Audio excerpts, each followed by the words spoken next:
बच्चों, आज हम लोग फिर से उदीपा हिंदी पाठमाला का एक और लेसन पढ़ने वाले हैं। हम लोगों ने पहले ये पल जाते यहीं ठहर देखा। अब हम लोग एक और नया लेसन देखने वाले हैं जिसका नाम है एक थी बूंद। आओ शुरू करते हैं। ये रहा एक थी बूंद, एक नया अध्याय है।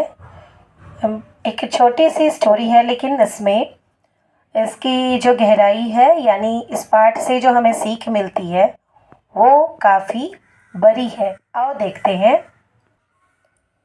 इस पाठ में हमें ये सीखने को मिलता है कि कोई भी छोटा या बड़ा नहीं होता। हर वस्तु का अपना एक महत्व होता है, चाहे वो कोई छोटी से छोटी वस्तु क्यों ना हो। जैसे इस पाठ में हम पढ़ेंगे एक छोटी सी पानी की बूंद है, उसके बारे में देखेंगे कि उसका भी एक अपना महत्व होता है। ठीक उसी प्रकार संसार में बड़े से बड़े चीज़ों का जैसे महत्व होता है, उसी प्रकार छोटी से छोटी वस्तु का भी एक अपना महत्व होता है। एक उदाहरण से हम समझ सकते हैं कि जैसे तलवार और सुई दोनों एक ही धातु से बनती है, एक ही मटेरियल से दोनों बनी होती है। सुई एकदम छोटी सी होती है, लेकिन तलवार बड़ी होती है। तलवार का जहाँ पे काम है वहाँ पे तलवार ही काम करेगी। लेकिन अगर कोई चीज़ फट जाती है, जो कोई कपड़ा फट जाता है, तो क्या वहाँ पर तलवार का प्रयोग हम कर सकते हैं? नहीं। वहाँ पर वो छोटी सी सुई ही काम आती है कपड़े को सिलने के लिए।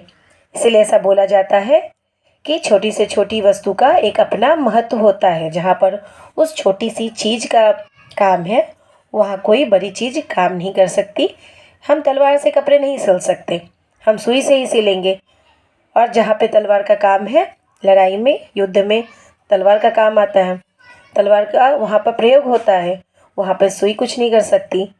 ठीक है, चलो आप देखते हैं कि इस स्टोरी में एक थी बूंद में इस बूंद ने इस अध्याय में क्या शिक्षा दी है। आओ शुरू करते हैं। आकाश पर गहरे काले बादल छाए थे। रह रह कर उनके गरजने की आवाज़ आ रही थी। कभी कभी तो यह आवाज़ इतनी भयंकर होती कि बादलों में रहने वाली बिंदु नाम की एक छोटी सी बूंद कांप उठती। बिजली चमकी, बिंदु घबरा कर गरजते बादलों की गोद से लुढ़क कर बारिश बनकर नीचे जा गिरी। गिरते गिरते वह सीधी एक नदी में जा पहुंची। पर्वतों की गोद से निकलकर नदी समुद्र से मिलने जा रही थी। पर्वतों की गोद से नदी निकलकर समुद्र से मिलने जा रही थी। नदी कहाँ से निकलती है? पर्वतों से। और कहाँ जाकर मिलती है? समुद्र में। इसके पहले दिखा रहा है कि आकाश में काले गहरे बादल छाए थे, बारिश का मौसम था और बादल गरज रहे थे, जिसकी वजह से, उस भयंकर आवाज़ की वजह से वहाँ पर एक छोटी सी पानी की बूंद, जिसका नाम क्या था? बिंदु। देखो, बिंदु और बूंद में मात्रा अलग है। बिंदु में दौ में छोटी ऊ की मात्रा लगी है, लेकिन बूंद में बौ में बड़ी ऊ की मात्रा लगी है और ऊपर चंद्र बिंदु है, जबकि बिंदु में अनुस्वर है। तो बिंदु नाम की एक छोटी सी बूंद बादल की गरजने से एकदम डर गई। डरने के बाद वो बिजली चमकी और बिंदु घबरा कर गरजते बादलों की गोद से लुढ़क कर बारिश बनकर नीचे जा गिरी। डर के मारे वो क्या की बादलों के साथ नीचे आ गई। गिरते गिरते वह कहाँ गिरी? सीधे नदी में जाकर गिर गई। नदी कहाँ से निकलकर कहाँ जा रही थी? नदी पर्वतों से निकलकर समुद्र से मिलने जा रही थी। बिंदु नदी की धारा में बहने लगी। रास्ते में घाटियां, वन और नगर आए। रास्ते में क्या आए? घाटियां, वन और नगर आए। बिंदु इन्हें देखकर चकित थी। वह सोचने लगी, मैं कितनी लघु हूँ, लघु मतलब छोटा, और अनावश्यक हूँ, और यह धरती कितनी विशाल और अद्भुत है। जब बिंदु नदी में गिरी तो वो घाटियां, वन, और जब वो समुद्र से मिलने जा रही थी तो रास्ते में उसे क्या क्या मिले? घाटियां, वन और नगर मिले। बिंदु इन्हें देखकर बहुत ही आश्चर्यचकित हो गई कि अरे, ये धरती तो बहुत बड़ी है, इतनी विशाल है और कितनी खूबसूरत है और कितनी अद्भुत। मैं कितनी छोटी हूँ, लघु हूँ और एकदम अनावश्यक, मेरा तो कोई यूज़ ही नहीं है। ऐसा सोचकर बिंदु एकदम दुखी थी। ये देखो, बिंदु है ये। वास्तव में जब बिंदु नदी में गिरी, किसी ने उसकी ओर ध्यान ही नहीं दिया था, क्योंकि तीव्र गति से बहती नदी की धारा में वो एक छोटी सी बूंद ही तो थी। तीव्र का मतलब होता है तेज।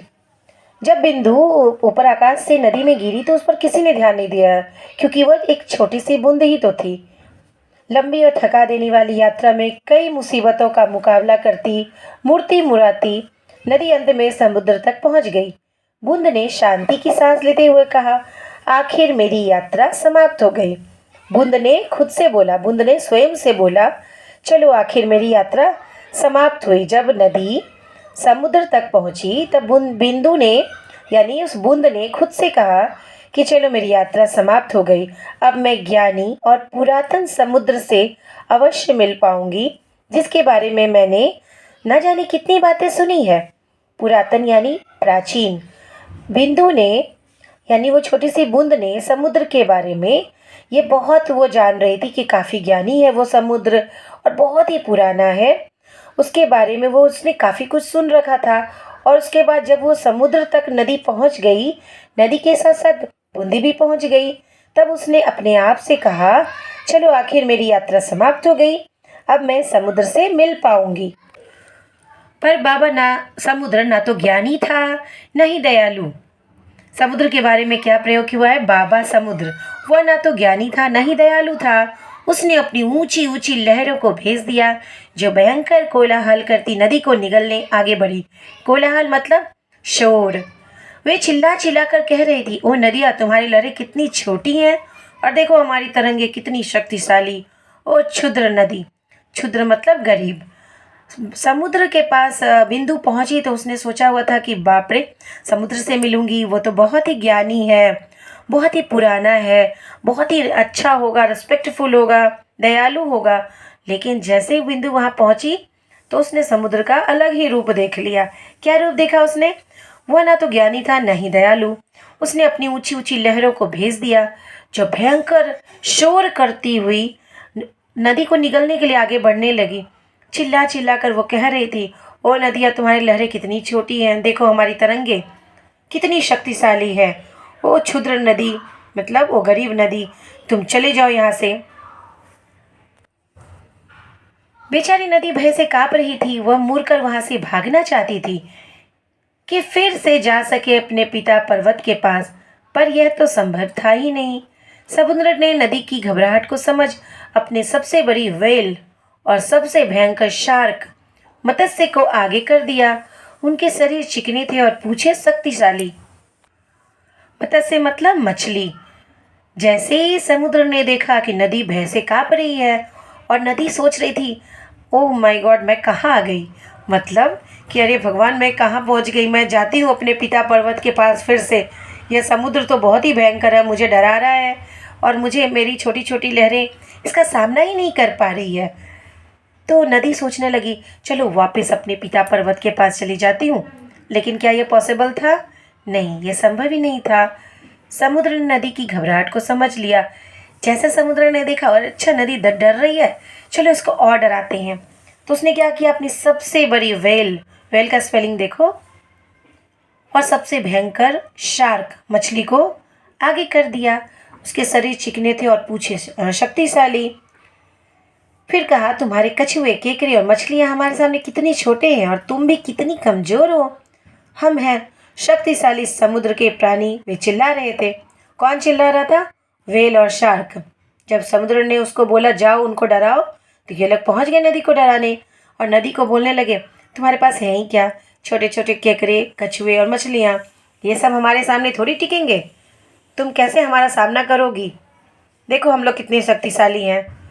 नदी घबराई हुई तो थी ही, इन प्राणियों की घमंड भरी बातें सुनकर रोने रोने को हो गई। समुद्र दम्भ से भरा, दम्भ मतलब घमंड, प्राउड फीलिंग। समुद्र दम्भ से भरा अपनी प्रशंसा के गीत गा रहा था।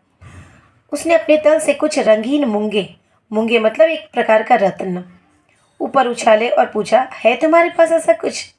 नदी इतनी भयभीत हो गई कि उसके मुंह से एक भी शब्द ना निकला। अचानक लहरों से झांकती हुई बिंदु ऊपर आई और साहसपूर्वक बोली, पहले तो तुमने यहाँ देख लिया, यहाँ समुद्र नदी को एकदम डराने पर ही लगा हुआ, डरा रहा है बार बार। क्या है? पहले तो उसने अपनी लहरें दिखाई, शक्तिशाली लहरें। फिर उसने क्या किया, व्हेल भेजा, शार्क मछली को भेज दिया डराने के लिए।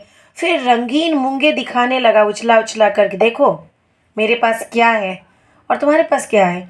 छोटे छोटे कछुए, केकड़े, मछलियाँ है, कुछ रंगीन मूंगे जैसे मेरे पास है तुम्हारे पास कुछ। नदी बेचारी बहुत डर गई थी। उसके मुंह से एक भी शब्द ही नहीं निकला, वो क्या बोले।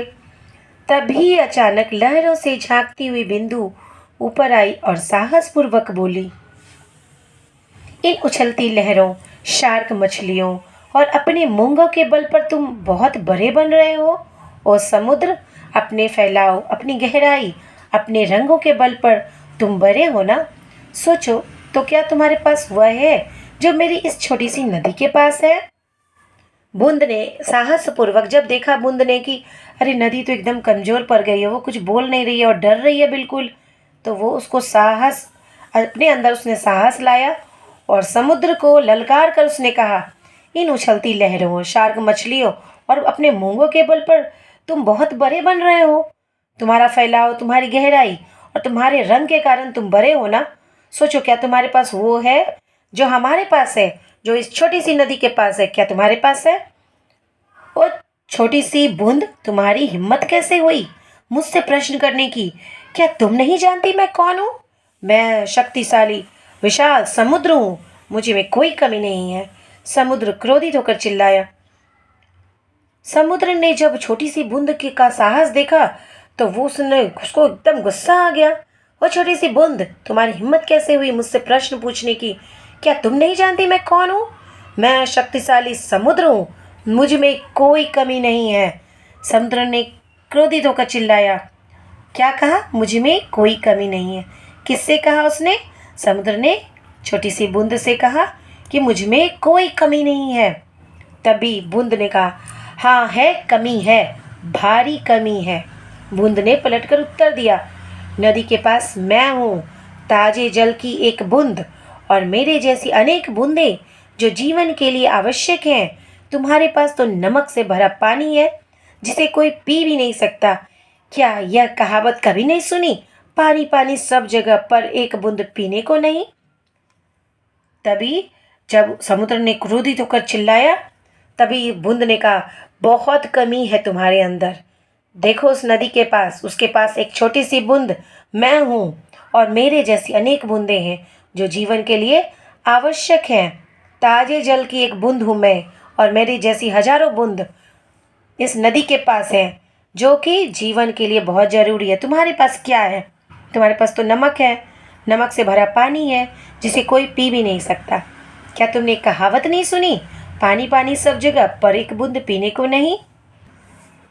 समुद्र बिल्कुल चुप था क्योंकि उसको कोई उत्तर ही नहीं सूझ रहा था।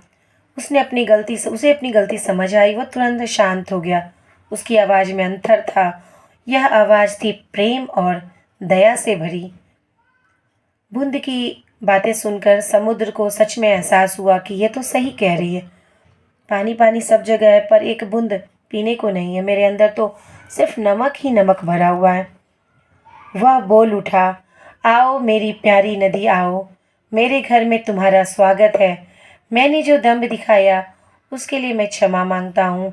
मैं कभी अपने वैभव यानी ऐश्वर्य और का बखान नहीं करूँगा, यानी बड़ाई नहीं करूँगा क्योंकि उसे मुझे समझ में आ गया है कि सबके पास कुछ न कुछ सुंदर देने को होता है। नदी समुद्र से जाकर मिल गई। बिंदु लहरों पर नाच उठी। चमकता हुआ सुनहरा सूर्य आकाश से देख रहा था। धरती, आकाश और हाँ समुद्र, सब जगह सब ठीक था। कितनी सुंदर और प्यारी सी स्टोरी है। एक छोटी सी बूंद ने समुद्र को उसकी औकात दिखा दी कि हर इंसान का अपना एक महत्व होता है। तुम्हारे पास गहराई है, मूंगे हैं, बड़ी बड़ी मछलियां हैं, तो क्या हुआ, हमारे पास क्या है, पीने को ताज़ा पानी है। इस प्रकार एक छोटी वस्तु का भी अपना महत्व होता है। इस अध्याय में हमने यही सीखा।